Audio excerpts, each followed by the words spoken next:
கமலா வயது 35, ஆனால் தோற்றத்தில் 25 வயது மங்கை போல காட்சியளித்தாள்.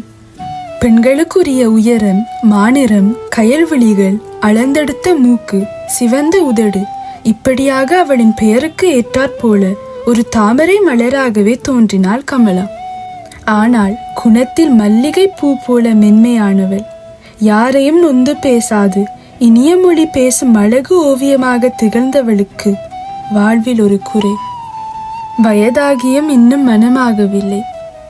மனமாகாததற்கு காரணங்கள் பல. சிறுவயதிலேயே தாயை இழந்த கமலாவை மறுமணம் செய்யாது தனது உயிராக எண்ணி வளர்த்து வந்தார் தந்தை ஆறுமுகம். இவளும் தந்தை சொல்மிக்க மந்திரம் இல்லை என்பது போல் அவர் சொல்லுக்கு அடங்கியே வளர்ந்தாள். தகப்பன் என்ன சொன்னாலும் அதை தாரக மந்திரமாக ஏற்று வாழ்ந்தாள் கமலா. இளம் வயதில் பல ஆண்கள் இவளின் அழகையும் நட்பண்பையும் பார்த்து காதலில் விழுந்தார்கள். காலை மாலை இவள் தரிசனத்திற்காக ஏங்கி தவித்தார்கள். ஒரு சிலர் தயங்கி தயங்கி தமது காதலை இவளிடம் சொல்லியும் விட்டார்கள். ஆனால் கமலாவின் கண்கள் தரையை நோக்கியே நடந்தன. யாருடைய காதல் வார்த்தைக்கும் அவள் பதிலளிக்கவில்லை. தந்தை எவனை காட்டுகிறாரோ அவனைதான் முழுமனதோடு மனமுடித்து காதல் வாழ்க்கை வாழ வேண்டும் என மனக்கணக்கு கட்டி வைத்திருந்தாள் கமலா. அவள் கணக்கிற்கு எதிராக இறைவன் வேறு ஒரு கணக்கை போட்டுவிட்டு வேடிக்கை பார்த்தார். மகளிடம் அளவு கடந்த அன்புடன் இருந்த ஆறுமுகம் திடீரென நோய் தாக்கி படுக்கையில் விழுந்தார். கமலாவின் கல்யாணத்துக்காக சேர்த்து வைத்த பணமெல்லாம் அவர் வைத்தியத்துக்கே கரைந்து விட்டது. இருந்தும் ஆறுமுகத்தை காப்பாற்ற முடியவில்லை. விரைவில் இறப்பு அவரை தழுவிக்கொண்டது. இறக்கும் தருவாயில் கணவனை இழந்து தனது ஒரே மகனுடன் வாழும் தங்கை அபிராமியிடம் கமலாவை ஒப்படைத்து விட்டு இறந்தார் ஆறுமுகம். தந்தையே இழந்த கமலா அத்தை அபிராமி வீட்டில் தஞ்சம் புகுந்தாள். அபிராமி அத்தையின் மகன் கண்ணன் பேருக்கேற்றாற்போல் ஆணழகன். குணத்திலும் கமலாவை ஒத்தே இருந்தான். கமலாவின் முறை மச்சானாக கண்ணன் இருந்த போதும் கமலாவை விட இளையவன் என்பதனால் இருவரும் சகோதரர்களாகவே சிறுவயதிலிருந்து பழகினார்கள். கண்ணன் கல்லூரியில் படிக்கும்போது சுதா என்னும் பெண்ணுடன் காதல் மலர்ந்தது. இருவரும் பட்டப்படிப்பை முடித்த பின்னர் இரு வீட்டாருடனும் பேசி திருமணத்துக்கு சம்பந்தம் வாங்கிவிட்டார்கள்.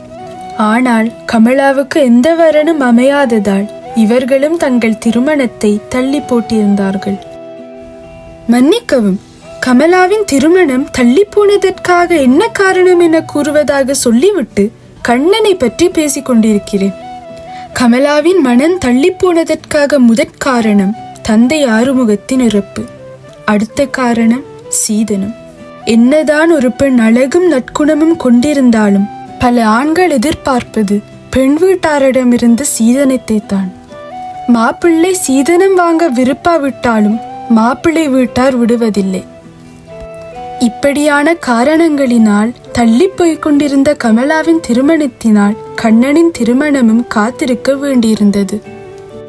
கண்ணன் காத்திருந்தாலும் பெண் வீட்டார் காத்திருக்க மறுத்துவிட்டார்கள்.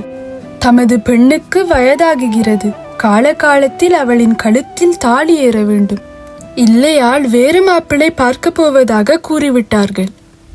இதற்கு மேல் தன் வாழ்க்கைக்காக கண்ணனின் வாழ்க்கை கெட்டுவிடக்கூடாது என்று கண்ணனை வற்புறுத்தி அவனை கல்யாணம் செய்ய ஒப்புக்கொள்ள வைத்து விட்டாள் கமலா.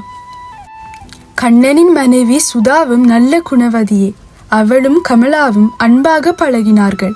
இருவரும் எப்பொழுதும் அரட்டை அடித்து பொழுதை கழித்தார்கள். காலம் இன்னும் வேகமாக ஓடியது. சுதாவும் கற்பமானாள்.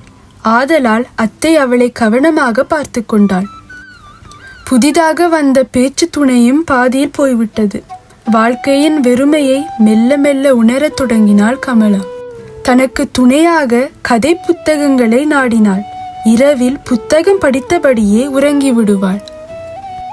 ஒரு அழகிய மாலை வேளை கமலா பூக்கள் இருந்திருந்த பூந்தோட்டத்தில் அமர்ந்திருந்து புத்தகம் படித்து கொண்டிருந்தாள். தூரத்தில் குதிரையின் காலடி சத்தம் இவள் கவனத்தை திசை திருப்பியது. தொலைவில் கேட்ட சத்தம் மெல்ல மெல்ல அருகில் கேட்கத் தொடங்கியது. சத்தம் வந்த திக்கை பார்த்தாள் கமலா.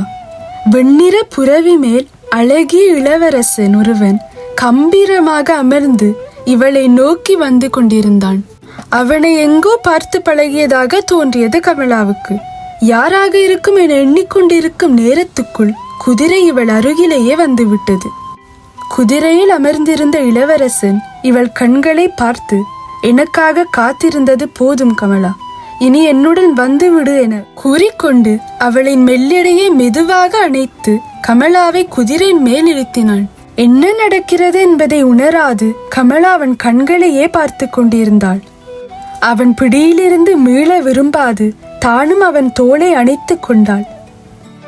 வேகமாக ஓடத் தொடங்கிய புரவி சிறிது நேரத்தில் விண்ணை நோக்கி பறக்கத் தொடங்கியது. முகில்களை கிழித்து கொண்டு அது விண்மீன்கள் அருகில் சென்று கொண்டிருக்க இருவரின் கண்கள் மட்டும் ஒருவரை ஒருவர் பார்த்து 1000 காதல் கதை பேசிக் கொண்டிருந்தன. சிறிது நேரத்தில் விண்ணில் விசித்திரமான பறவையின் ஒலி கேட்டு திடுக்கிட்டு கண் விழித்தாள் கமலா. அவள் அருகில் கோழி குஞ்சு கீச் கீச் என்று கத்திக் கொண்டிருந்தது. அப்பொழுதுதான் இவ்வளவு நேரமும் தான் கண்டது கனவு என தெரிந்து கொண்டு வெட்கத்துடனும் ஏக்கத்துடனும் கண்களை இறுக்க மூடிக்கொண்டாள் கமலா.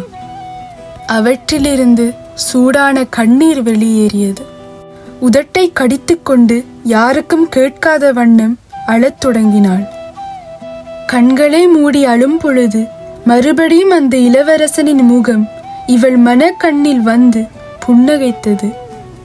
அழுது கொண்டிருந்தவள் உடனே வெட்கத்தில் நாணி புன்னகைத்தாள். ஏதோ அன்று முழுவதும் கமலா ஆனந்தமாக இருந்தாள். மறுபடியும் இரவு வந்தது. இளவரசனும் வந்தான். இப்பொழுதெல்லாம் கமலாவுக்கு பகலை விட இரவுதான் மிகவும் பிடித்திருக்கிறது.